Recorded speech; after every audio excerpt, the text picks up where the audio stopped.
교회는 영적인 기관이에요. 그래서 세상에 있는 기관들하고 다르기 때문에 그 활동의 근거나 또 내용, 또 그 결과가 이렇게 세상하고는 다릅니다. 그러니까 세상에 있는 많은 조직체들은 각각의 목표가 있죠. 그래서 뭐 회사에 이렇게 뭐 보통 일반적인 회사도 그렇게 얘기할 거예요. 인류 공영에 기여한다. 예, 첨단 테크놀로지 기술을 개발해서 인류가 더 편안하고 행복한 그런 삶을 만들게 하겠다. 하여튼 그렇게 자기의 목표는 뭐 실제로 돈 버는 것이지만 구호는 어쨌든 거창하게 그렇게 하고 있죠. 근데 교회에도 마치 세상에 있는 어떤 기관들처럼 세상에 있는 어떤 그 이유나 목표나 또 방향성이 세상의 어떤 기관과는 다른 그런 영적인 기관이에요. 영적인 기관이라는 건 뭘 말하냐면 세상에 속하지 않은 하나님께 속한 기관이다라는 의미예요. 그러니까 하나님 나라에 속한 기관으로서 이 교회는 이 세상에 있는 어떤 조직과도 같을 수가 없기 때문에 교회를 나타내는 그런 표현들이 다양하죠. 그래서 교회는 그리스도의 몸이다 라고 하는 것은 교회는 그리스도께서 원하시는 것을 이 세상 가운데에서 구현해내는 그런 몸으로서의 역할을 하는 거다라는 의미죠. 또 교회는 성전이다. 성전은 하나님의 임재의 장소잖아요. 그래서 하나님께서 계시는 곳이에요. 그러니까 교회가 우리 안에 하나님이 계시기 때문에 우리는 거룩한 집이다라고 얘기하는 거고, 교회는 새 예루살렘이다. 이것도 같은 의미예요. 예루살렘이 늘 하나님의 어떤 이 지상 통치의 수도였던 것처럼 이 세상을 통치해 나가는 그 도성으로서의 교회의 그런 역할을 보여주는 거죠. 또 교회는 그리스도의 신부다. 그러니까 그리스도를 남편으로 하는 신부이기 때문에 그리스도께서 정결하신 것처럼 우리가 정결하고 깨끗해야 된다라고 하는 것. 또 늘 아내가 남편의 뜻을 따라서 함께 이 그 가정을 경영하고 또 함께 협력하는 것처럼 교회는 그리스도의 신부로서 그리스도의 뜻을 따라서 이 세상 가운데서 하나님 나라의 일을 이룬다라는 의미를 갖고 있죠. 또 교회는 그리스도의 군대다. 그러니까 그리스도의 군대, 그리스도를 대장으로 하는 그런 군대이죠. 그래서 그리스도의 뜻을 따라서 총사령관의 뜻을 따라서 이 세상의 폐역하고 타락한 문화와 싸워서 이겨야 하는 그런 군대로서의 역할과 사명이 있는 거죠. 또 하나 이제 빠졌지만 교회는 진리의 기둥과 터다라는 거예요. 그러니까 진리를 드높이는 곳이 교회예요. 그러니까 교회에서는 사람의 성공을 높이고 사람들의 즐거움과 유익을 추구하고 이런 것이 아니라 교회는 하나님의 말씀, 그 진리를 높이 드높여서 이 세상의 어두움 속에 있는 사람들에게 빛을 비추어서 어떻게 살아야 되는지, 무엇을 위해 살아야 되는지, 또 그 삶의 방식은 어떠해야 되는지 등등을 잘 증거하고 드러내는 곳으로서의 교회는 진리의 기둥과 터다라고 하는 그런 의미입니다.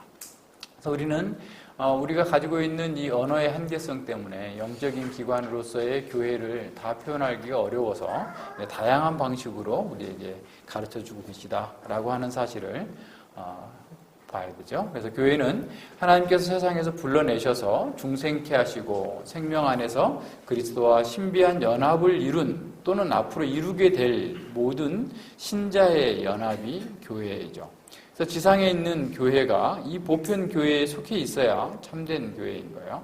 그러니까 창세 이후에 모든 구원받은 백성들이 속해 있는 이 보편 교회 속에 있어야만 참된 교회라는 거죠.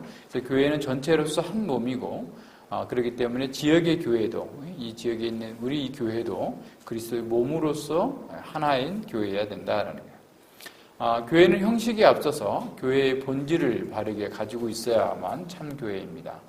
그러니까 겉으로는 강아지처럼 생겼지만 속에는 병아리의 본질을 가지고 있다. 그럼 그건 강아지도 아니고 병아리도 아니고 제3의 뭐겠죠.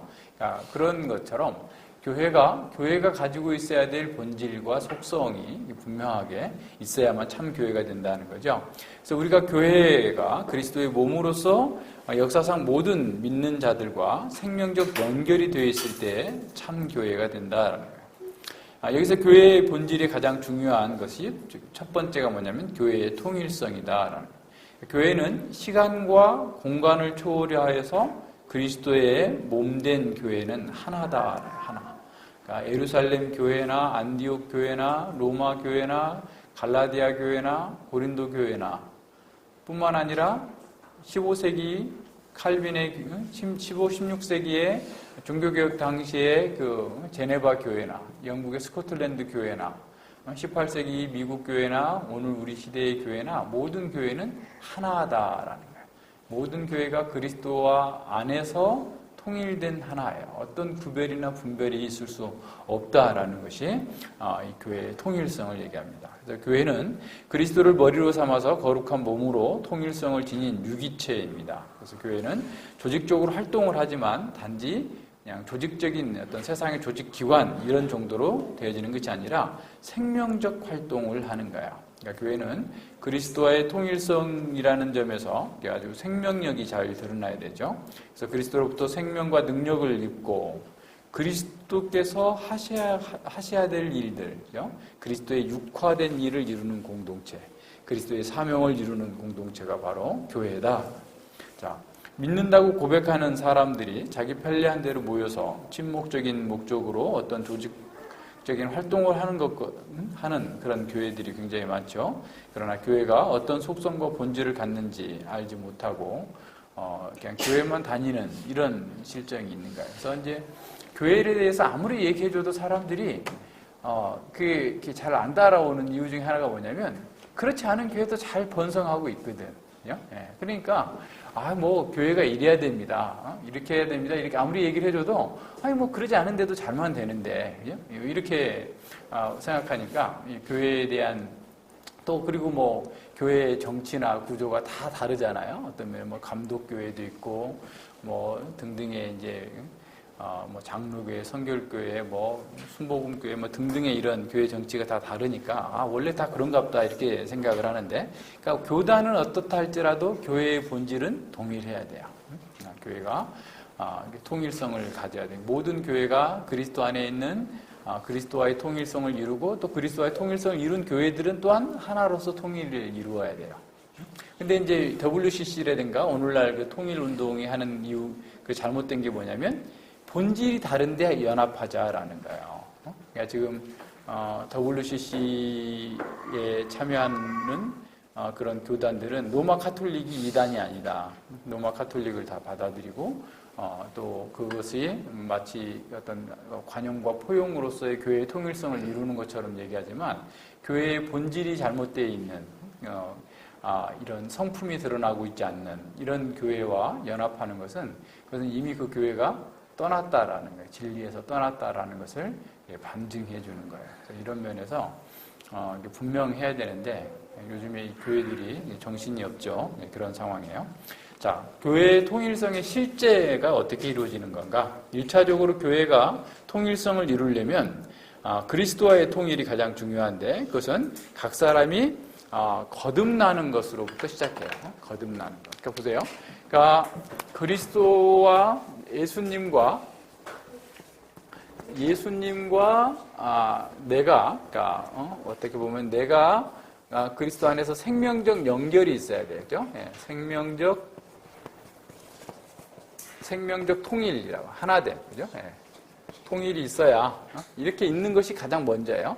그리고 나서 예수님과 생명적 통일을 이룬 다른 이웃들과 형제들과의 관계에서 이웃과의 관계에서 또 어떻게 돼요? 생명적 연합이 있는 거예요. 다 또 연결이 되는 거죠. 그래서 이 교회의 통일성은 일단 그리스도와의 생명적 통일을 이룬 사람들 속에서만 가능해요. 그게 가장 중요합니다. 그래서 사실은 이 생명적 통일은 결국은 하나님의 중생의 은혜를 입어야 되죠. 그리스도 안에서 중생, 거듭난 사람들이 예수님과 통일을 이루고 예수님과 통일을 이룬 사람들 속에서 성령 안에서 생명적, 유기적 연합이 되는 거예요. 생명적 연합, 그죠? 똑같이, 그죠? 예수님 안에서 누리는 생명적 연합이 이게 있는 거예요. 그것이 교회의 통일성의 가장 기초입니다.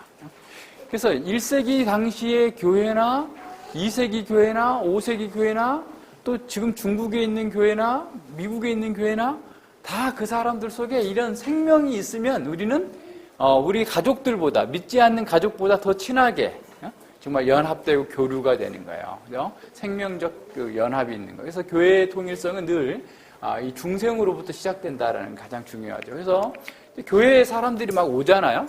교회에 사람들이 막 오면 이제 우리가 그동안에는 이제 시작하는 단계고, 어떻게 보면 우리는 지금까지 기도처였기 때문에, 이렇게 했지만, 이제 이번에도 어떤 분한테 제가 그렇게 얘기했어요. 교회는 이런 생명적 연합 관계에 있기 때문에 누가 교회에 들어왔다 그러면 일단 손님 회원으로서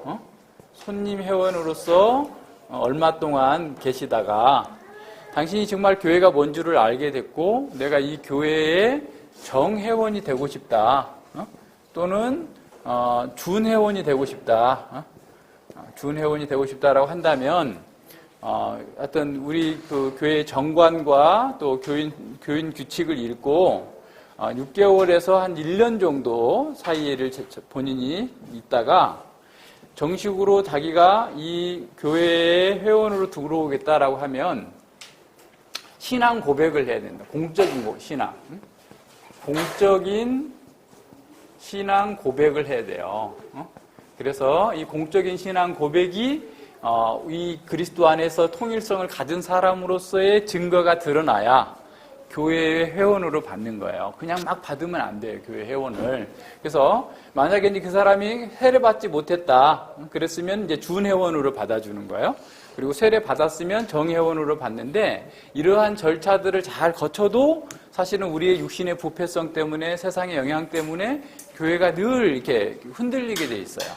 그래서 우리가 개혁교회만 왜 이렇게 이상하게 하냐, 이렇게 하는 게 아니라 원래 교회가 그렇게 한 거예요. 그래서 우리가 세례 받을 때 공적인 신앙 고백을 하는 것처럼 제가 이렇게 해서 하나님의 말씀을 알았고, 그래 우리 공적으로 우리가 알 수 있어야 저분이 정말 나와 그리스도 안에서 하나 된 형제구나, 유기적 연합을 가지고 있는 분이구나 라고 하는 사실을 우리가 서로 이해하면서 그를 받아들이고 생명적 연합을 해 나갈 수 있는 거죠. 그래서 이 교회의 통일성은 늘 그리스도와의 통일성을 전제로 하고 그리스도 안에서 통일된 사람들이 하나가 된 교회예요.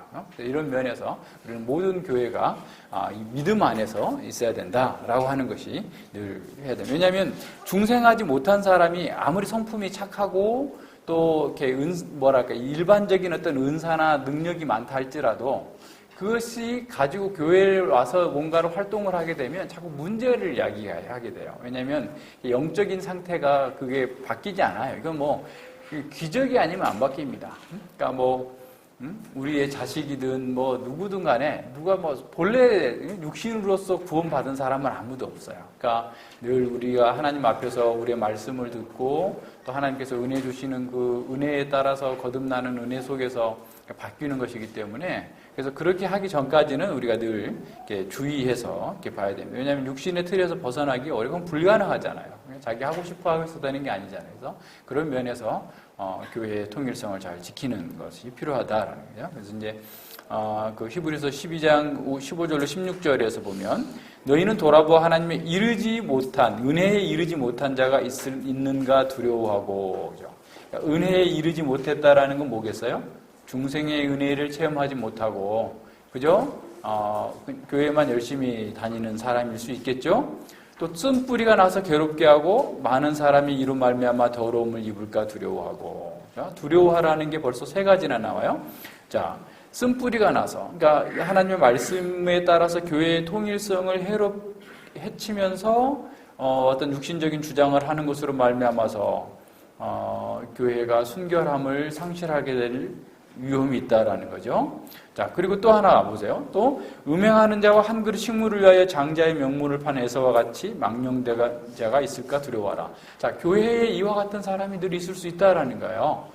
지금 이 공동체 속에는 거듭나지 못했지만, 은혜에 이르지 못했지만 교회 회원으로 활동할 사람이 있을 수 있고, 또 다 이렇게 회원으로서 우리가 받았는데도 불구하고 이 쓴뿌리가 나서 이 세상의 어떤 그 방식들을 교회로 들여옴으로 말미암아서 교회가 거룩성을 상실할 수 있는 위험이 있고, 또 하나는 음행하는 자, 그러니까 음행하는 것도 그냥 일반적인 어떤 그 성적인 간음 이런 정도가 아니라 세상을 더 사랑하는 자. 왜냐하면 바로 그 뒤에 나오는 게 한 그릇 식물을 위하여서 장자의 명물을 판 자. 세상에 돈 좀 벌려고 쉽게 말하면 에서처럼 팥죽 한 그릇에 장자의 명분을 파는 것처럼 세상의 것을 얻으려고 이 신앙을 저버리는 사람, 이런 사람들은 위험하다라는 거예요. 이것 때문에 교회가 무너질 수 있다라는 거예요. 그래서 이것을 두려워하라라는, 이게 다 교회의 통일성을 해치는 것이 되죠. 따라서 교회 회원으로 받아들일 때 최소한 이 표준을 명확하게 세워야 합니다. 중생과 그 증거가 분명할 때에만 세례와 성찬에 참여하도록 해야 합니다. 이런 기준을 명확하게 하지 않을 때 교회가 세속화되는 거예요. 그러니까 교회가 무너지는 것은 뭐 정부가 총 들고 와서 믿을래 말래 이래가지고 무너지는 게 아니에요. 이런 것들을 제대로 하지 않았을 때 무너지게 되는 겁니다. 사람의 수를 늘리는 것이 교회의 목표가 아닙니다. 많은 교회들이 사람을 더 많이 모으기 위해서 이런 기준들을 낮추고 무시함으로써 사람들을 많이 모았지만 교회는 세상과 다를 바 없는 곳이 되어버렸습니다. 그런 교회는 참된 교회로 세워질 수가 없겠죠. 우리 교회는 바로 이런 기준에서 조금도 후퇴해서는 안 된다라는 거예요. 명확하게 해야 돼요. 신앙 고백과 삶 자체를 철저하게 검증해야 됩니다. 어떤 사람들은 이런 기준이 너무 까다롭다라고 생각할 수 있죠.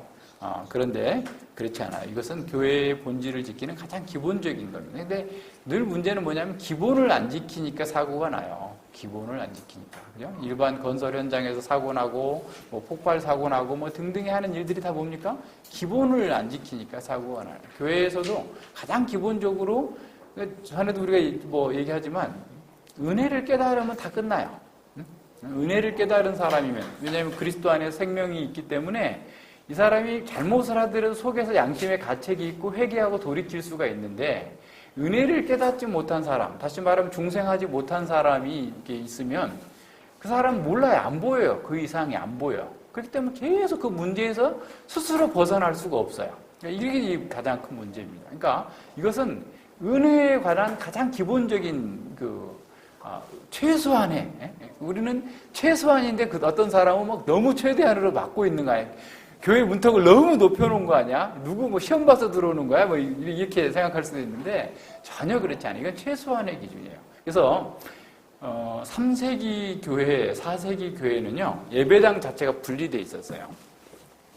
지금도 그 터키 여행 가면 그런 걸 볼 수 있다고 그러는데, 가면 강대상이 있고 성찬상이 있고요.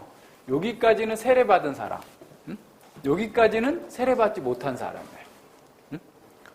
그래서 세례받은 사람이 정회원이 된다는 것이 아닌지가 딱 구별이 돼요. 300명, 400명이 모인 예배당에서도 구별을 시켜놔요. 그래서 이 사람들이 정말 공적 고백을 하고 이 자리로 들어오는 것. 그래야만 성찬에 참여할 수 있어요. 엄격하게 했었던 거예요. 근데 시간이 지날수록 어떻게 된 거예요? 그냥 다 이게 없어져 버리니까 이 안에 누가 있는지도 이제 모르는 정도의 상태가 된 거예요. 그래서 이런 면에서는 아주 우리가 분명하게 하지 않으면 그냥 일반 교회에 똑같이 다음 세대, 해주 세대에 가면 저쪽에 무슨 교회나 에림 교회나 똑같을 수가 있어요. 그죠? 그럼 뭐하러 이렇게 해요? 그냥 원래 지금부터 우리 가 있지. 그죠? 가령. 우리가 정말 바르게 원상의 교회를 회복하고 이 시대에 하나님의 그 사명을 이루는 거룩한 교회의 본질을 회복하자라고 하면서 지금 시작한 건데, 그냥 세상의 생각과 그 가치관을 다 가지고 돌아가지고 할 거면 지금 있는데도 그렇게 많은데 우리가 뭐 하나 더 보태서 뭐 하겠냐고. 그죠? 그러니까 그런 의미가 전혀 없는 거예요. 그래서 그런 면에서 우리는 이게 잘 생각해야 됩니다. 자, 두 번째 보세요. 자, 삶을 통해서 구현되는 교회의 통일성입니다. 자, 그리스도의 생명이 우리 개인의 생활을 통해서 이렇게 구현되어지는 거죠. 그것은 그리스도의 성품이 우리 개인의 생활을 통해서 나타나는 것을 통해서 우리는 하나라는 것을 확증할 수가 있어요. 그래서 이 예수님 믿는 사람들은 어떻게 보면 삶의 목표가 같고, 성품도 같고, 다 겸손하고, 온유하고, 이게 정말 다 마음이 열려 있고, 이런 면에서 우리의 삶에서 이게 확증이 돼야 돼요. 어떤 사실을 볼 때도 그냥 세상적이고 일반적인 시각으로 보는 것이 아니라 하나님의 말씀으로 그것을 해석하고 적용할 수 있는 이런 면에서 이렇게 온전해져야 되는 거죠. 그래서 이제 날마다 우리의 삶 속에서 그리스도적인 것들은 증가하고 반그리스도적인 것, 다시 말해서 그리스도께서 미워하시는 것은 나도 미워해서 자꾸 줄어들어야 되죠. 그리스도께서 말을 막 세게 해가지고 다른 사람에게 상처 주는 거 좋아할까요, 안 좋아할까요? 그리스도께서 친구 웨딩 촬영하는데 가는 걸 좋아하실까요, 안 좋아하실까요? 가령, 그죠? 늘 이렇게 그리스도 안에서 우리가 생각해 보는 거예요. 그죠? 그리스도께서 기뻐하실 것을 내가 더 열심히 하려고 하고, 그리스도께서 원치 않는 것은 내가 어떻든 미워하고, 그죠? 네. 또 예를 들어서 게으른 거, 그리스도께서 좋아하실까요, 안 좋아하실까요? 그죠? 그러니까 그리스도께서 좋아하는 걸 내가 좋아하고, 그리스도께서 미워하는 걸 나도 미워하는 것. 이런 면에서 우리는 어떻게 돼?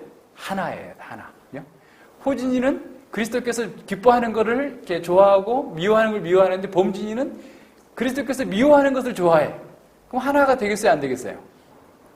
될 수가 없어요. 그러니까 교회는 진리 안에서 하나가 되지 않으면 같이 있을 필요가 없어요. 지난번에도 중국에 가니까 어떤 목사님이 대놓고 그 앞에 있어요. 그런 사람이, 그 당사자가 있는데 설교하면서 우리가 진리가 있는 같이 갈 이유가 뭐 있냐고 막 하면서 막 때리는 거예요. 그 중에 어떤 막 이단을 기웃거렸던 어떤 사람이 있거든. 이게 그러니까 그런 사람은 절대로 같이 갈 수 없다. 아무리 친하고 내 가족이라 할지라도 나하고 같이 갈 수 없다. 그러니까 하나님의 말씀 안에서 정말 주께서 기뻐하시는 것을 같이 행하는 사람이어야지 우리가 이게 통일성을 이루고 어떤 어려움이 있든 뭐가 흉어물이 있든 다 참고 이렇게 감싸주고 넘어갈 수가 있는데, 그리스도께서 싫어하는 걸 하고 있는 사람하고 어떻게 우리가 친해질 수 있냐고요. 그죠? 물론 우리가 긍휼히 여길 수는 있어요. 그렇지만 그들과 생명적 연합, 통일성은 이룰 수가 없다라는 거죠. 이런 면에서 우리 잘 생각해야 돼요. 그래서 우리는 우리의 성품에서, 그러니까 뭐 목사님처럼 되라 또는 호진이처럼 되라 누구처럼 되라가 아니에요. 우리는 말씀을 따라서 주님께서 기뻐하시는 것을 행하자. 주께서 미워하는 걸 내가 미워하자. 예를 들어서 그냥 공부할 시간에 계속 딴짓만 하고 있다. 가령, 주께서 원하시는 거 아니잖아요. 그러면 우리가 그걸 다 같이 미워하는 거죠. 그러니까 이런 모든 면에서 우리는 하나 된 그런 삶을 살아야 됩니다. 그래서 그런 면에서 우리는 서로 닮아가는 거예요. 호진이하고 얘기해봤더니 호진이도 이런 얘기하고, 예를 들어 세주가 오빠 나한테 이런 고민이 있는데 어떻게 하면 좋겠어요? 하고 호진이 오빠한테 물었더니 호진이 오빠가 하나님 말씀을 가지고 딱 설명을 해주면서 이렇게 하는 게 좋겠어 라고 얘기했어. 그래요? 그래? 그러면 나중에 가서 범진이 오빠한테 또 물어봤어. 범진이 오빠는 또 정반대로 아니야 그렇게 하지 말고 그냥 네가 하고 싶은 대로 해. 이렇게 되면 되겠어요? 하나가 아니에요. 누구한테 물어봐도 다 동일한 답이 나올 수 있을 정도로 하나 됩니다. 그럴 정도의 상황이 돼야 돼요. 교회가. 그래서 집에서 혼내지 못하는 애를 옆집에서 우리 성도님이 홍성기 성도님이 그냥 혜지를 막 혼낼 수도 있어야 돼요. 만약에 안 그렇지만 안 그러니까 내가 늘 한다고 그러죠? 왜 그러냐면 우리 하나니까. 그래서 그렇게 할 수 있을 정도로 우리가 다 같은 내용들을 공유하고 있는 것. 이것이 교회의 통일성이 우리의 삶으로 드러나야 됩니다. 1차적인가요? 자, 두 번째는 교회의 통일성은 교회의 사명을 수행하는 것으로서 하나가 되어야 됩니다. 그러니까 교회가 활동하는 그 모든 것을 통해서 하나가 된 1세기 교회가 무엇에 역점이 뒀나? 열심히 복음을 전하고 복음적 삶을 살기 위해서 역점을 뒀다. 그럼 오늘 우리 시대의 교회도 동일하게 그렇게 말씀을 따라서 사는 것에서, 그죠? 활동하는 모든 면에서, 그래서 모든 시대 모든 지역의 교회는 그리스도께서 맡기신 사명을 수행하는 점에서 하나였어요. 자, 그러니까 그리스도의 성품을 갖는 면에서 하나였고, 그리스도의 성품을 따라서 그 사명을 수행하는 면에 있어서도 하나된 그런 인식을 갖는 것. 그것이 진정한 교회의 통일성을 갖는 것이죠. 그래서 교회는 자신에게 맡겨진 사명을 명확하게 인식하고 그 사명을 수행하기 위해서 헌신하는 면에 있어서도 하나된 삶을 살았다라는 거예요. 그래서 이런 사명을 수행하기 위해서는 늘 강조하지만 무엇보다도 우리의 성품이 먼저 변화돼요. 교회적 성품이 바뀌어야 돼요. 그리스도의 거룩한 성품이 삶의 모든 영역에서 나타나야 돼요. 이런 면에서 교회는 하나된 거룩한 사명을 수행할 수 있다라고 하는 거예요. 그 다음에 이제 하나 되는 방법, 우리 지난번에 말씀봤죠? 먼저는 진리로 거룩하게 되는 거예요. 진리 안에서 거룩해져서 하나가 되는 거예요. 하나님 말씀은 결국 우리를 거룩하게 만들어요. 이제 두 번째 우리가 하지만 거룩하게 하는 거예요. 그 다음에 늘 하나님의 말씀 안에서 우리가 함께 공유할 수 있는 그런 일들이 계속 나타나야 돼요. 그래서 우리는 각자의 삶이 아니라 교회아적인, 예수님 안에서의 교회아가 늘 얘기하죠. 그러니까 이게 너무 우리는 지금 희박해요, 그죠? 교회야. 그러니까 나라고 하는 자아의 정체성이 늘 어떻게 하냐면 교회의 지체로서, 교회의 지체로서의 삶을 산다라고 하는 거예요. 그래서 그러면 이 지체들은 다 나와 생명적으로 연결이 돼 있기 때문에 어떻게 해야 되겠어요? 내가 정말 이들을 섬기고 사랑하는 것이 나의 의무다라고 생각을 해야 돼요. 그래서 내 형제를 이용해 먹고 또 그 나의 유익을 위해서 뭐 이렇게 하는 그런 것이 아니라 정말 나의 은사와 나에게 주어진 그 모든 것들을 가지고서 이 교회 공동체 전체가 유익해지도록 활동하는 것. 이런 면에서 우리는 하나가 돼야 된다라고 하는 겁니다. 자, 그런데 그 밑에 단락 보세요.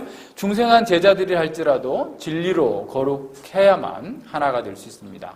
진리 안에서 육신적이며 세상적인 삶의 방식을 부정하고 기독교 세계관을 정립하는 것이 진정한 하나됨의 전제가 됩니다. 그런 사람들은 성령을 쫓아서 행하고 육신의 일을 미워하게 됩니다. 교회는 주께서 원하시는 것만 하겠다는 점에서 통일성을 이루어야 되는 거죠. 일의 성공과 실패는 우리의 소관이 아니다. 우리는 하나님께서 명하신 대로만 해야 된다라는 거예요. 마태복음 22장의 혼인잔치 비유에서 주인은 종들에게 나가서 다 불러와라 그랬어요.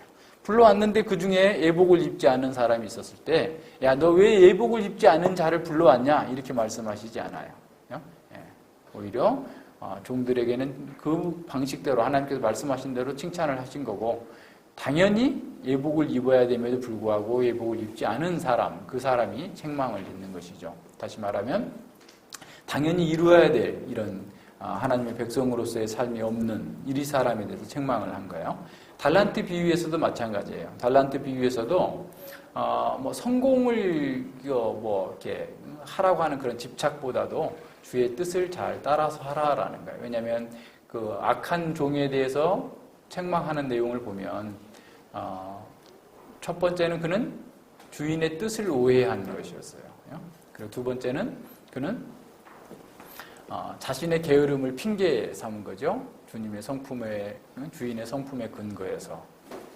그리고 그렇기 때문에 그는 악하고 게으른 종이다. 성공했는데도 악하고 게으른 종이에요. 그걸 생각해야 돼요. 그러니까 세상적으로는 성공했어요. 근데 주께서 원하시는 것이 아니야.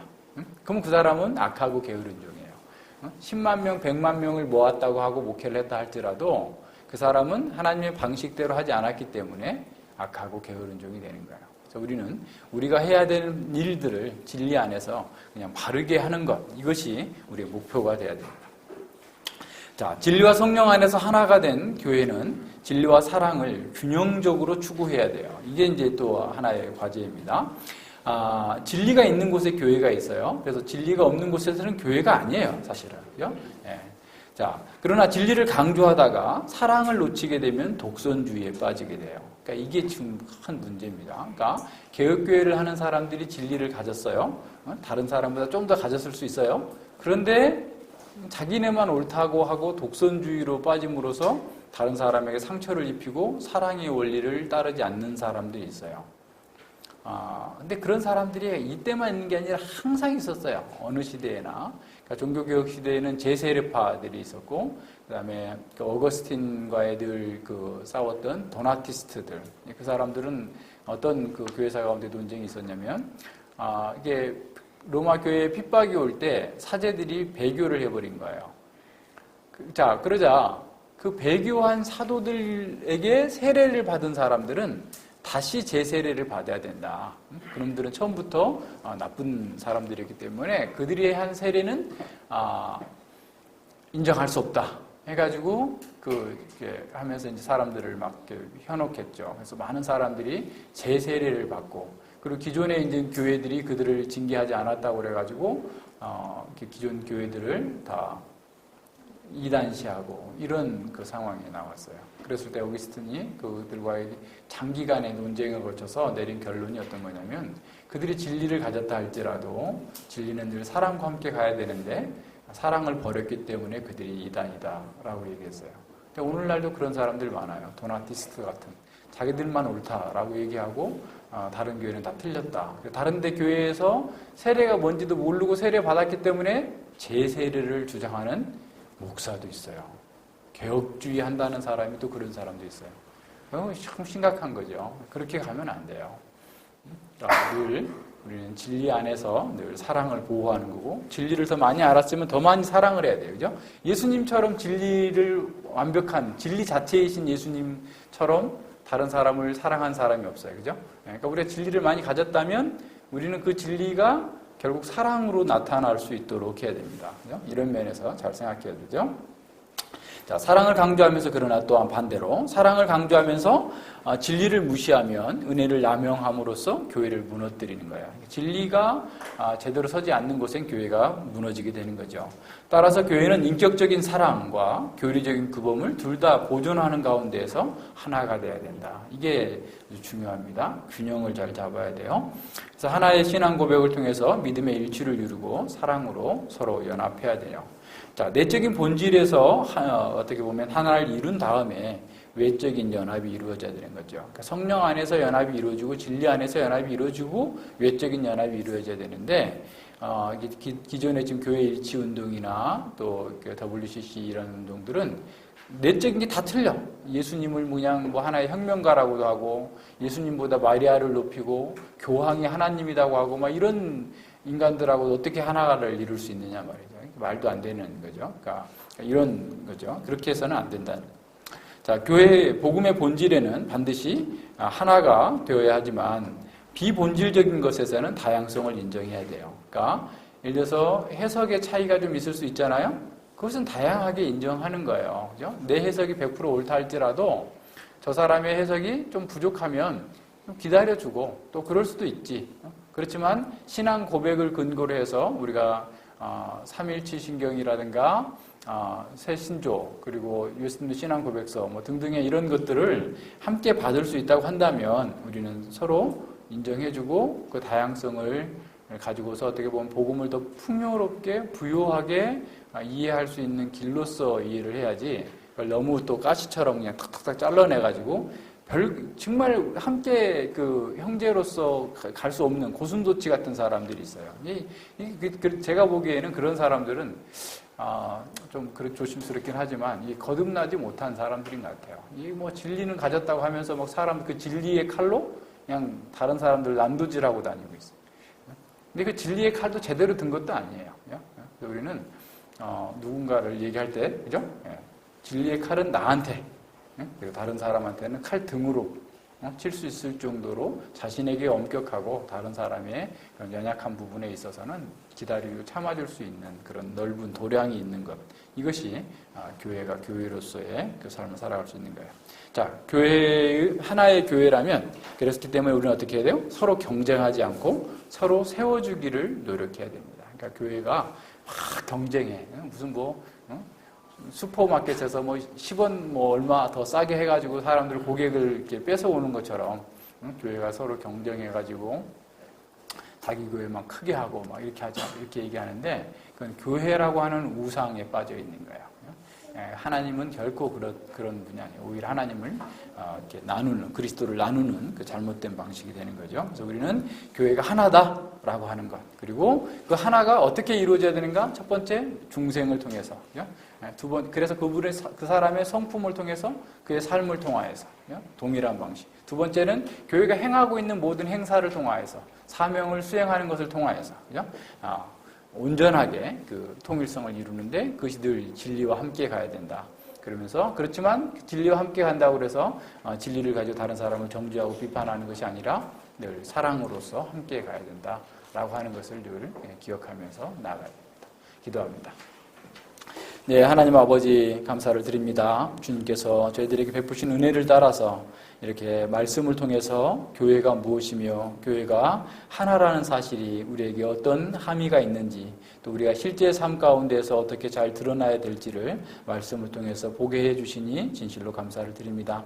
우리가 이러한 아름다운 교회, 주님의 영광을 드러내는 교회가 되기 위하여서 우리가 지금 현재 우리에게 주어진 상황 속에서 어떻게 행해야 될 바를 잘 알게 해주시고 그 말씀에 따라서 순종하는 것으로 우리 모든 성도들이 한 마음과 한 뜻을 가지고 주님을 섬기며 하나된 교회가 되어서 하나님 나라의 사명을 참 아름답게 증거하고 나타낼 수 있도록 함께하여 주시옵소서.